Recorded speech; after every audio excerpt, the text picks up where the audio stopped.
My old good friend who now no longer lives in any place that I want to visit.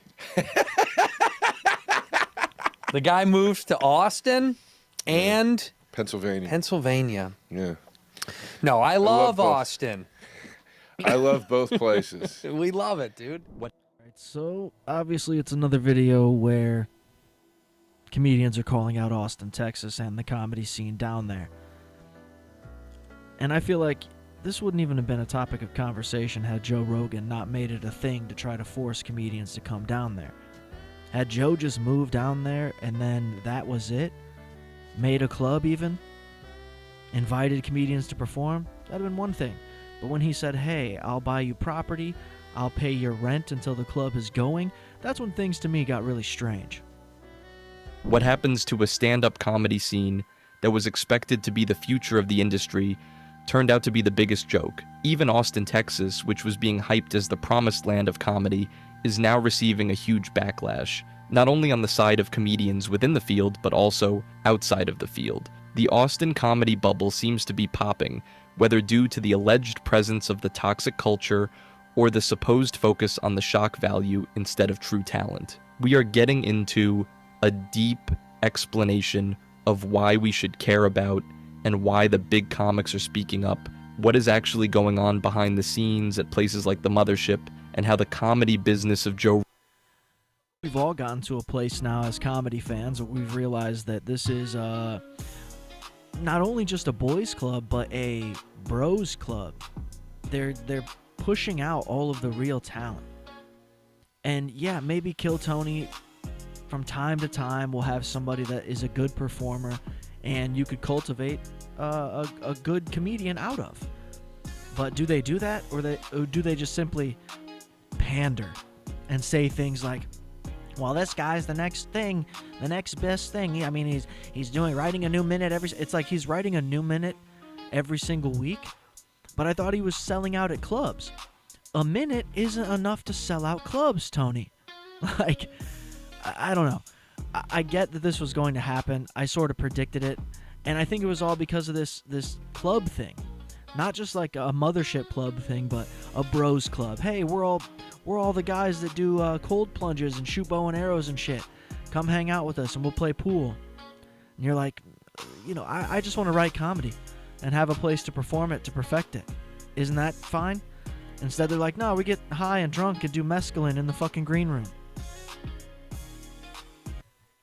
Joe Rogan is potentially collapsing internally. And Austin's got all this hype swirling. It's a whirlpool of like hype and shit right now. So that's what I mean. It's more than just like a funny bone. The edgelord problem, the most negative aspect of the comedy scene in Austin, is what has been often referred to as the edgelord epidemic. Several comedians have emerged detailing the trip to an environment where the usage of slurs and offensive content is not only tolerated but near mandatory to be promoted. It is not about limit pushing and provoking viewers, and this is more...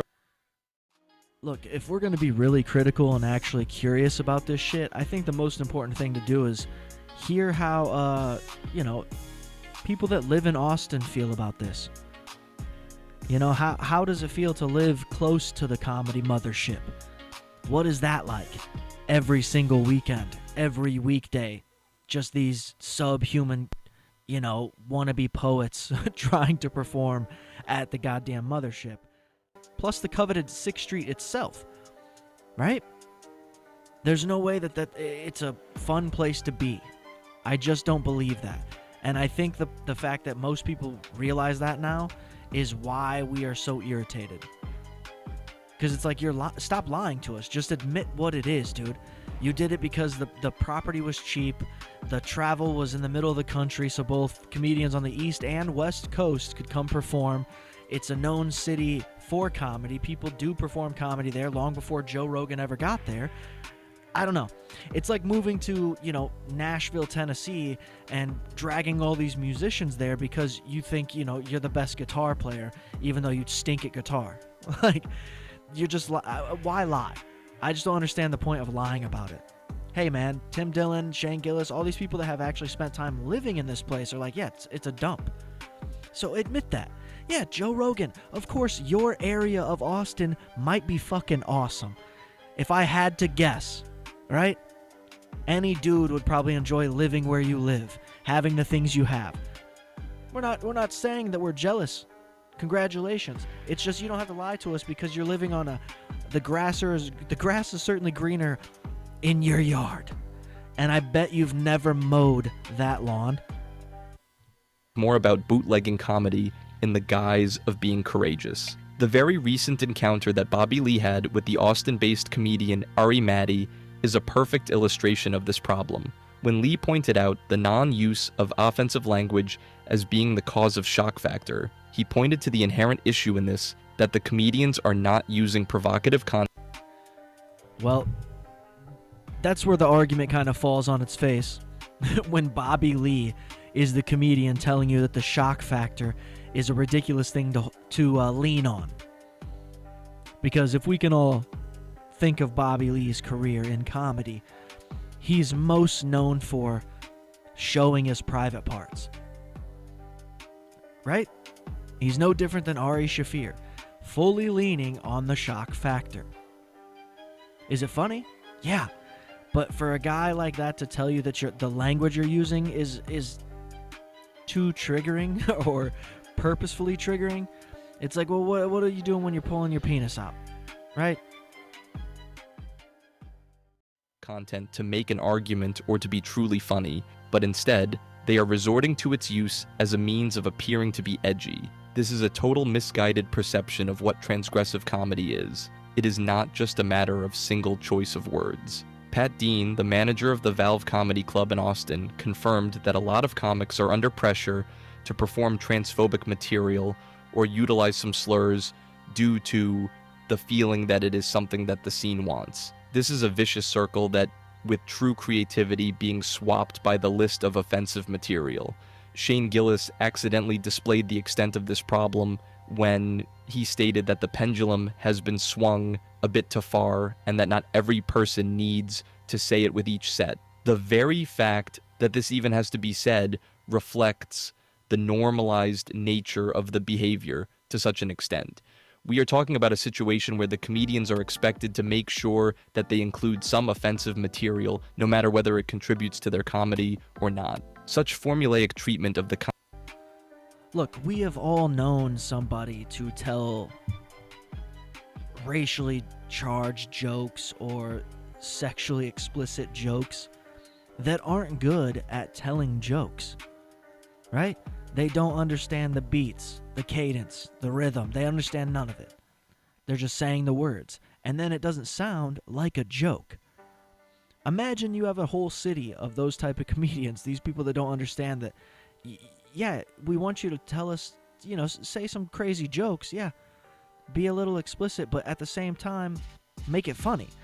Are they just going up there screaming fucking slurs? Like, I haven't seen it. You feel like if that was the case, somebody would have caught it on film at some point. But then again, being that it's the comedy Mothership, that's the holy grail of silence, folks. That's why Kill Tony seemingly looks to do so well on YouTube. They're performing in a club that can't film, right? None of them have phones, right?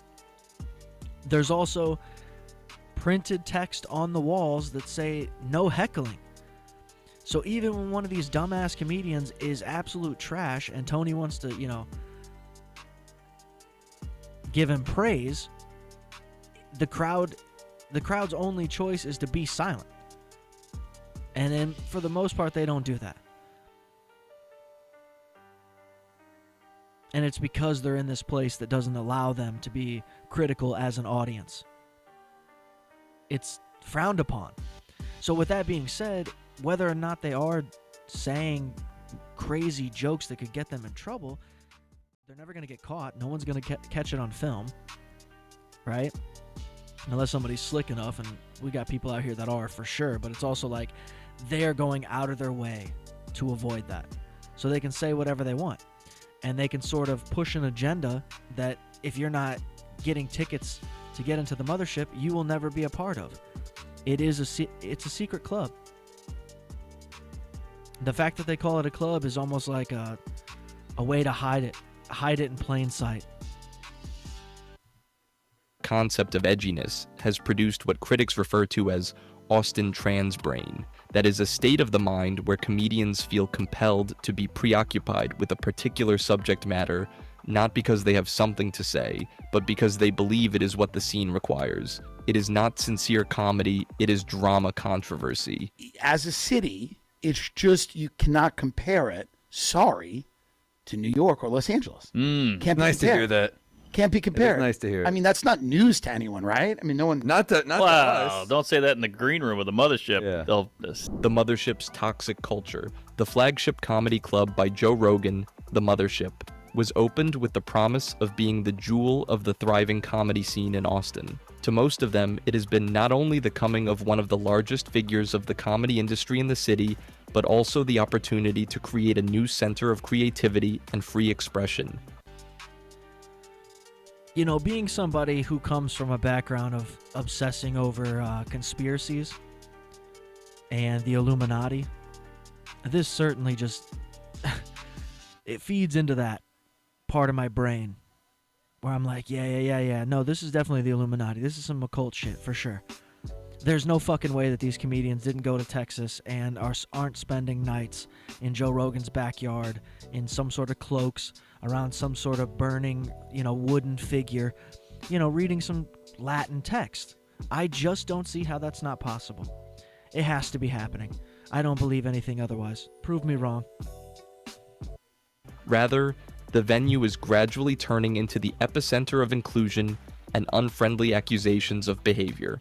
The tales now coming out through the neon and the celebrity lure backstage paint the picture now that extends well beyond stage material that is considered edgy, to the backstage dynamics, social dealings, and even the career gates keeping. The most obvious perspectives into this culture are provided by an account of the experience of a comedian known as Steph Fee in her visit to the club. What could have been a light and fun communal experience had shown an authoritarian and unreasonable order. Steph remembers being thrown out of the green room due to being simply able to greet Joe Rogan. The green room is an esoteric room in most clubs and performers.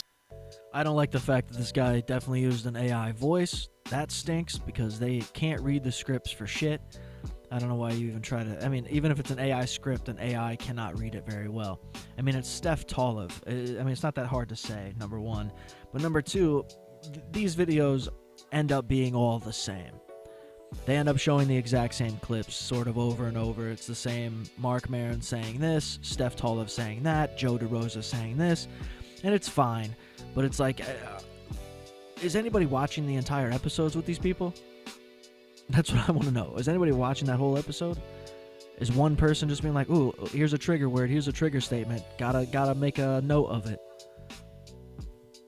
Irrespective of their ranks, are known to hold together before or after their performances. At the Mothership, access seems to be less governed by merit and more governed by unwritten business and loyalty rules. Not only did this episode show that the club has a strict hierarchy, but it is also ready to humiliate performers who do not fit in the line heavily. Worse still were the observations that Steph made about the treatment of other comedians. She narrated about a night when Justin Martindale, a gay comedian, had a powerful performance that appealed to the audience.